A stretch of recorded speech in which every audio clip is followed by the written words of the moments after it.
Waramutse reka nerekeze mu makuru agezweho muri politike na diplomasi by'umwihariko ndaza kwinjira muri Repubulika Iharanira Demokarasi ya Kongo nkubwire ibiri kuvugirwa muri Repubulika Iharanira Demokarasi ya Kongo by'umwihariko ndaza kwibanda hariya mu gace ka Walikale nkubwire ibihavugirwa ese ingabo za mu 23 zasohotse muri Walikale ese mbese bite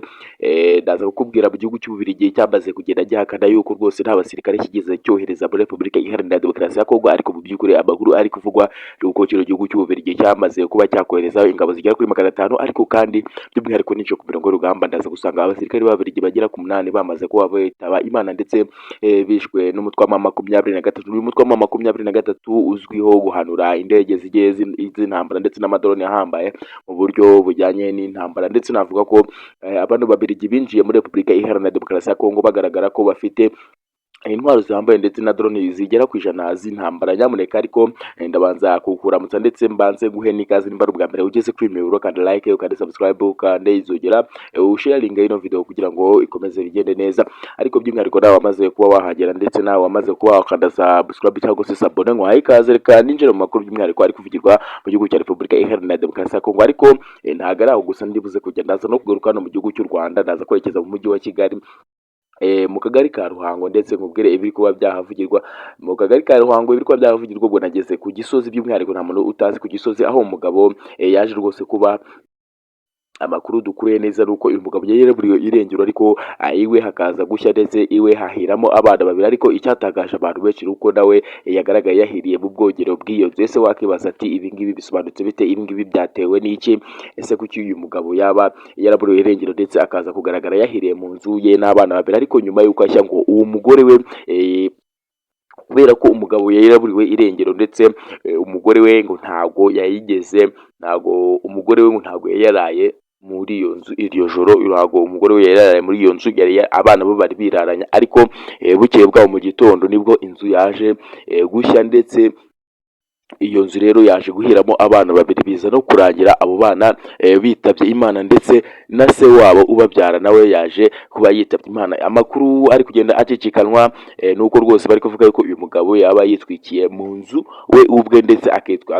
yitwikiyemo ndetse n'abana be babiri bose baza guhiramo ariko icyo kwibaza ni iki cyateye umugabo kuba yakwemera gutwika inzu ye ndetse akitwikiramo akemera kuba yapfana n'abana be babiri byose akumva ko yahita azimya umuryango ibyo byose nibyo nje ngo duhere hamwe ndetse twinjira muri politike na diplomasi buri kuri by'umwihariko kamera muri Repubulika Iharanira Demokarasi ya Kongo nkubwire ibiri kuba byahavugirwa ese amakuru aramutse ku mirongo y'urugamba ni makuru ki M23 yamaze kuba yarekura kano gace ka Walikale nyuma y'ibitero byagabwe ku ruhande rwa FARDC cyangwa se ku ruhande rwa FARDC ifatanyije n'abose rero ndetse n'Ababiligi bafatanyije kurwanya uyu mutwe w'iterabwoba wa M23 uyu mutwe w'iterabwoba wa M23 rero wamaze kuba wava muri Walikale ariko by'umwihariko wamaze kugenda wisasira abantu bamwe na bamwe bagiye batandukanye dore ko navuga ko igihugu cy'Ububirigi abasirikare bagera ku 8 bamaze kuba bajya hasi by'umwihariko abasirikari b'Ababiligi bagera ku 8 ndetse harimo abakoreshaga zino ndege zitagira abapilote zino ndege za drone zizwiho rwose kugenda zigaba ibitero bihambaye cyane ariko navuga ko ngezinyeshyamba za 23 ngo zifite ubwirinzi bukomeye cyane dore ko zifite guhagarika ibyo bitero bigabwe n'izo ndege za drone zitagira abapilote ndetse hishwemo abasirikari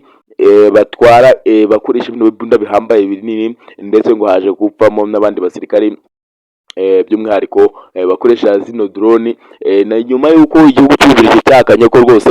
nta basirikari n'abacya kigeze cyohereza muri Repubulika Iharanira Demokarasi ya Kongo kikavuga yuko rwose ahubwo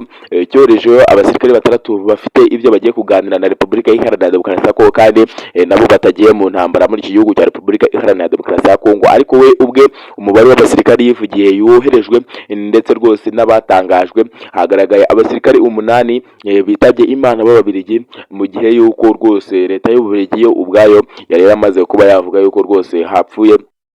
yari yamaze kuba yatangaza yuko rwose yoherejeyo abasirikari bagera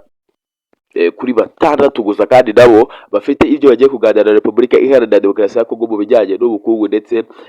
n'ibishinga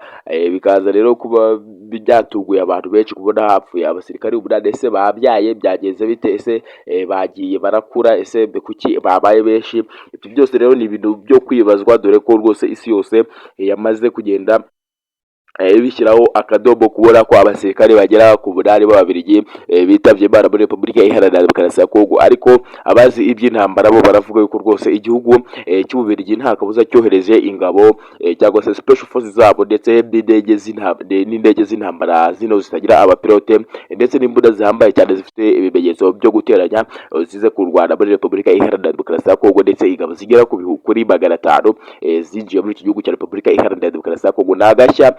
cyangwa se n'intsinzi yari iri kugaragara mu minsi mikeya kuri leta ya Kinshasa cyangwa se leta ya FARDC, aho yari imaze igenda irasarasa cyangwa se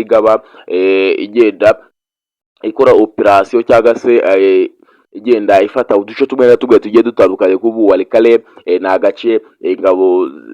za M23 zari zamaze kugenda zigarurira ndetse zamaze kugashyira mu biganza byabo, ndetse bamaze no kugenda bakifaturaho cyangwa se bifotorezaho. Ndigira ngo mwabibonye bano bagabo ba FARDC cyangwa se barwana ku ruhande rwa leta y'Kinshasa bagaragaye bageze hano muri Walikale. Izi nyeshyamba z'aba 23 zavuyemo ndetse rwose batagiye no kuhafata ndetse bagenda banahigarurira. Ni ikindi gitutu cyatewe n'ingabo za UPDF n'ingabo za Uganda zitera igitutu M23 ko igomba kwinjira muri Kisangani by'umwihariko icyumweru kimwe. Gusa byaje kuba iby'ubusa kuko M23 cyangwa se ubutwe witwaje intwaro niko atwara Felix Tshisekedi Tshilombo akunda kuvuga ko ari ubutwe witwaje intwaro, mu gihe uyu butwe we uvuga ko rwose ari abaturage ba Repubulika Iharanira Demokarasi ya Kongo ndetse bari guharanira kwishyira kwizana kwa muntu, mu gihe ko rwose ngo atwara Felix Tshisekedi Tshilombo yaba atemeye cyangwa se kujya ku meza y'ibiganiro n'ubundi nta kabuza intambara idateze kurangira muri iki gihugu cya Repubulika Iharanira Demokarasi ya Kongo. Mu gihe uyu mutwe we rero wari umaze iminsi wigarurije kano gace bamaze kuba bagasohokamo, ndetse ingabo za FARDC ndetse zifatanyije n'Abarundi bamaze kuba bagasesekaramo, ndetse baje gushaka kwinjira muri Kisangani. Navuga ko abasirikari b'Abarundi by'umwihariko ndetse bafatanyije na Wazalendo FDNB bose hamwe baje kurwanya umutwe wa 23 ndetse biza no kurangira umutwe wa 23 ukubiseho ugataruka, dore ko rero byaje kuba bifata n'intera biza no kurangira uyu mutwe wa 23 uhapfushirije ingabo zigera ku 3,000 n'abarwanyi benshi ndetse n'abantu bari gusapotinga, ndetse ni nacyo kintu cyaciye intege ba 23 dore ko iri mu bintu biri kwisubiza inyuma bitewe n'uko bundi igitangira ifite attaque ya danger ndetse ifite n'umuvuduko uri hejuru ndetse ikagenda ifata n'ibitwaro bigiye bihambaye, ndetse byagaragaraho iri gufata ibitwaro ndetse bikagaragara ko iri gufata imodoka z'intambara ndetse n'ibindi bikoresho bigiye bitandukanye, amasasu n'imbunda za AK47 n'izindi mbunda zigiye zitandukanye zo kwifashisha kuba barwana urugamba. Ariko avuga ko muri iyi bisi bitaje kuba bigenda neza, dore ko rwose ingabo za 23 zirimo guhomba bikomeye cyane, dore ko ahubwo byaba bigiye guhindura isura muri Repubulika Iharanira Demokarasi ya Kongo ku barwana ku ruhande rwa leta ya Kinshasa. Ariko icyo kwibutsa ko ukanda subscribe ugafungura izo gira ugasharinga kugira ngo ibintu bikomeze kugenda neza. Urakoze cyane.